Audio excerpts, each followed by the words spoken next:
thought you said earlier that all wars were about, oil and corporations. They are, but they're all religious-based, too. So they're all about religion and oil and corporations? Could be, and sure. Occasionally getting rid of the Nazis?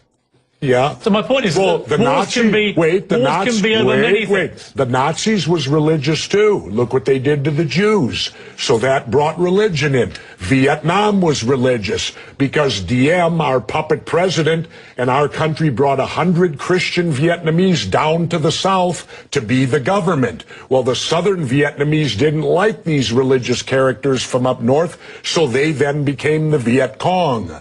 So all wars, pretty much in my lifetime, have had some religious basis, but certainly big business gets in there because wars are very profitable to certain big businesses. And of course, big business needs to be in the Middle East so that we can get the oil out of the Middle East, so we can get the lithium out of Afghanistan. You know, they discovered a vein of lithium there they say is worth $1 trillion. Well, what is lithium used for? Every cell phone, computer, and soon to be electric cars. Let's talk about why we're really there. We're not there. How does any of these wars affect our freedom in any way? The United States is not in any threat. They're not going to do a Normandy invasion on us, Al-Qaeda in Virginia. Yeah, but hang on, you're being slightly naive, aren't you? Because I'm not being naive, sir. I think you are being naive. No. Because I think that it's clear one of the main reasons that America went into Afghanistan was to try and get Al-Qaeda dismantled, the organization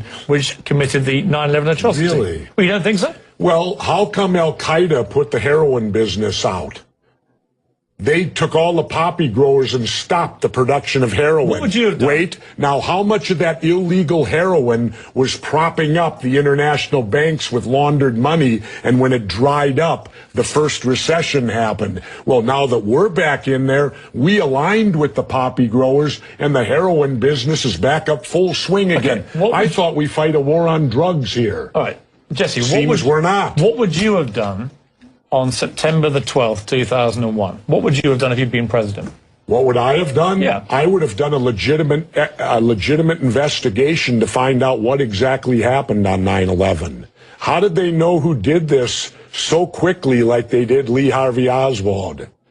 How quick they knew Lee Harvey Oswald killed Kennedy. Because the people who did it were identified and we knew who they were. Well, then why couldn't we have stopped them beforehand if they were identified and we knew who they were? It was a failure of intelligence. Everyone's accepted No, it that. wasn't. We knew before with Condoleezza Rice's memo on August 6th when it stated right in the memo, bin Laden to steal planes and run them into buildings. And more stuff is coming out now also, how much the Bush administration ignored the intelligence. It was almost like they ignored it because they wanted it to happen. Oh, come off it, Jesse. No, not oh, come off it. Wait a minute. Every war fought starts with a false flag operation. You can't, in all seriousness, sit there and try and make out anybody. Okay, let me ask you this, Piers. Wait a minute. Let me ask you something. How much studying have you actually done of 9/11 other than what the government's told you and what mainstream media has told you? I've been studying it 4 years. I was editor of a national newspaper. I've talked to people. Wait a minute. Depth every day for 5-6 months. Really? So I know a lot about it. Well, one thing I do know is, let me ask you this then. You cannot say that any member of the Bush administration knew it was going to happen or wanted it to happen. It's a ridiculous thing to say. Ridiculous. Okay, let's talk about your BBC.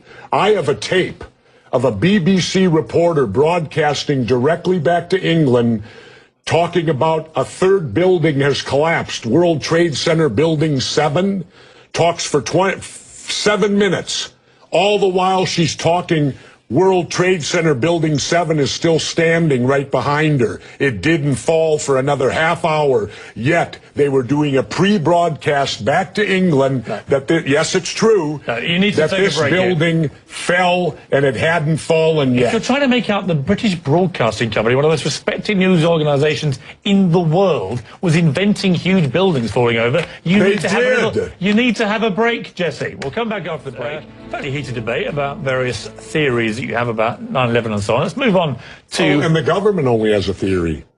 Right, well, the government has... No, this is a theory. Their theory is 19 Islamic radicals armed with box cutters defeated our multi-billion-dollar air defense system, all while conspiring with a bearded guy in a cave in Afghanistan. That is exactly what happened. That's their theory. No, that's not a theory, it's a fact. That's their theory. No, Jesse, that's a fact. I think you make some very sensible points, and you make some crackpot points. That's your opinion? Yes. How many people here think I make crackpot points? Yeah? One.